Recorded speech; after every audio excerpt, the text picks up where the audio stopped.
So at the time I was 25, I had just landed my first corporate job making six figures, but I was walking around with all of this unhealed trauma and a new bipolar diagnosis that I had no idea what to do with. And even though I was good at hiding it at first, it was only a matter of time before things were going to blow up and things were going to get bad, and it did. So just a quick background about my career and how it relates to this entire thing. So when I was 18, I didn't go to college. I had applied for a couple colleges. I got waitlisted. I didn't really take it seriously because I was in a relationship with someone in the military. We went off, got married, the whole shebang, whatever. So I put my career on the back burner for a little while, and I ended up getting into hospitality. So I started out at a front desk of a hotel, fell in love with it. I loved hospitality. I loved everything about it, and I miss it all the time. But I started out at the front desk, and then I worked in housekeeping. I worked in like food and beverage, and then I just kept working my way up. So I worked my way up all the way to an assistant general manager. And at the same time that I was working my way up, I started taking online classes and I was going to school in the background. So then I got my master's degree while I was still in hospitality, but I wanted to make a career change.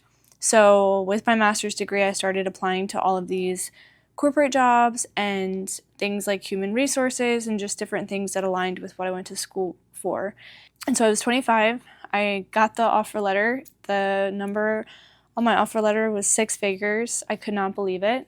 No one in my family has ever worked in the corporate space. No one has ever made the amount of money that I've made at my age, and it's been a brand new experience. So walking into that experience, not only did I have my mental illness and my trauma and all of the things that I was trying to heal, but I was so blindsided to the different corporate rules of etiquette, or just like all those little things that you really don't think about until you get put in that environment. Because realistically, I didn't have anyone that I could go to and say, hey, like, what should I do in this situation? Hey, this is what's happening at work. What should I do?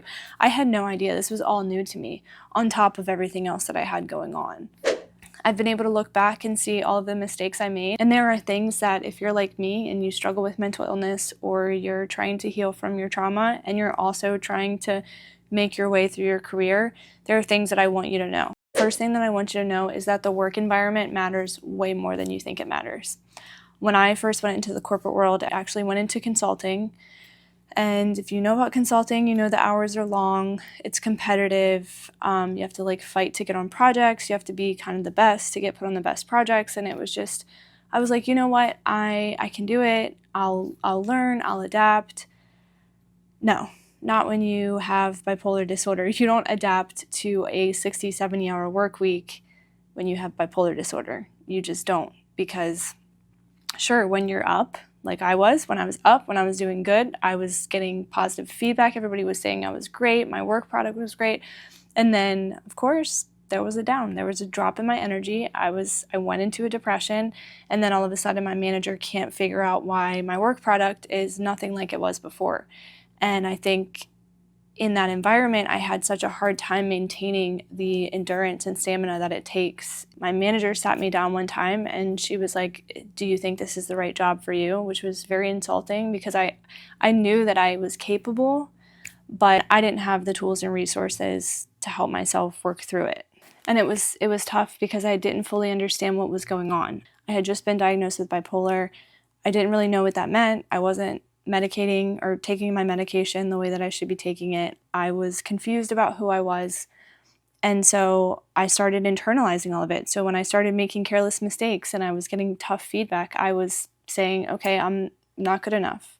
I'm not good enough for this job. I'm not going to be able to work in the corporate environment. It's just not for me. I was just beating myself up, and it really dug into my self-esteem. But the lesson that I learned here in this situation is that it's not that I wasn't capable, because I am.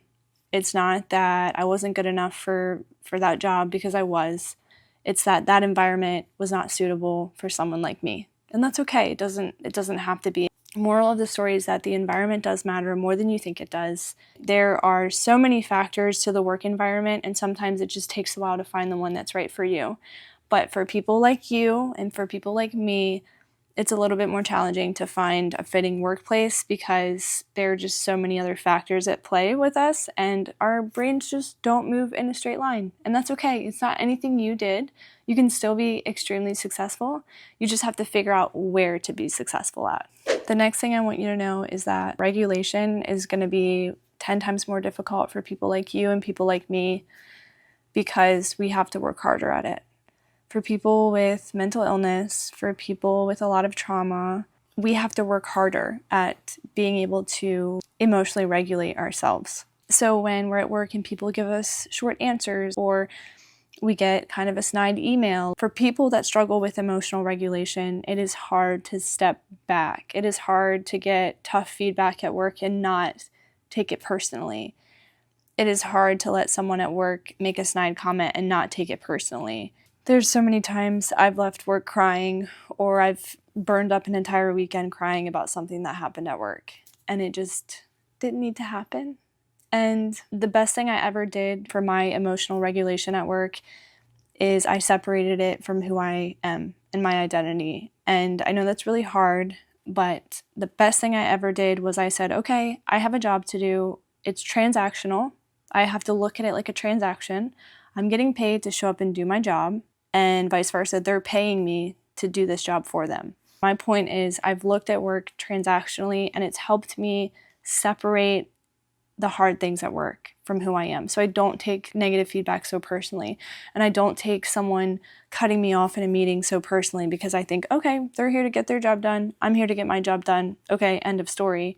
But I'm way more than my job. I am a wife, I'm a mom, I have hobbies. I focus on things outside of work so that way I can find my sense of purpose and find my sense of belonging in these other things like hobbies, being a mom, etc. The last thing that I wanted to talk about is controversial. I might get some slack for this, but in my experience, if you can avoid it, do not share your diagnosis with anyone at work. I'm going to pause for a second because I recognize that my experience is not everyone else's experience. There have been people out there who have shared their diagnosis, and it's been such a positive, beneficial thing for them. But I believe in most situations and circumstances, there is no reason you need to share your diagnosis other than disclosing it for accommodations or like things like that.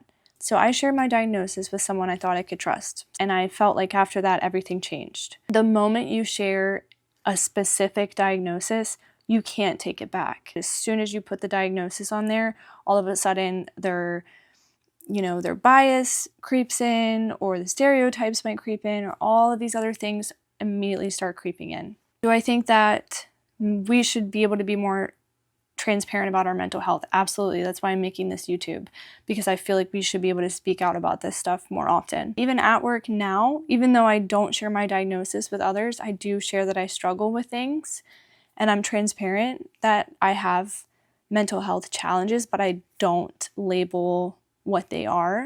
Be very cautious. There are so many negative things that can come out of sharing your diagnosis, whether it's being passed up for a promotion, whether it's discrimination.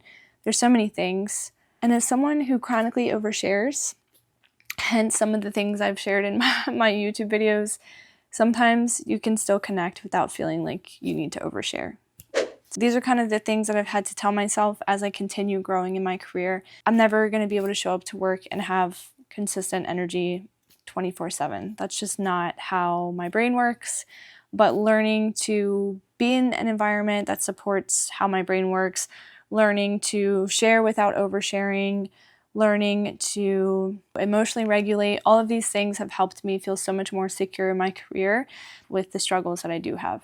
So if you're like me, you're not helpless. Your career is not helpless if you have a mental illness. There are different jobs, different environments, different situations that might work better for you, but it doesn't mean that you're incapable. It doesn't mean that you can't find a job that's right for you, and it doesn't mean that it's impossible, because I'm here to tell you that it is. Anyways, it's always nice hanging out with you. Thanks for listening. Thanks for watching, and until next time, bye.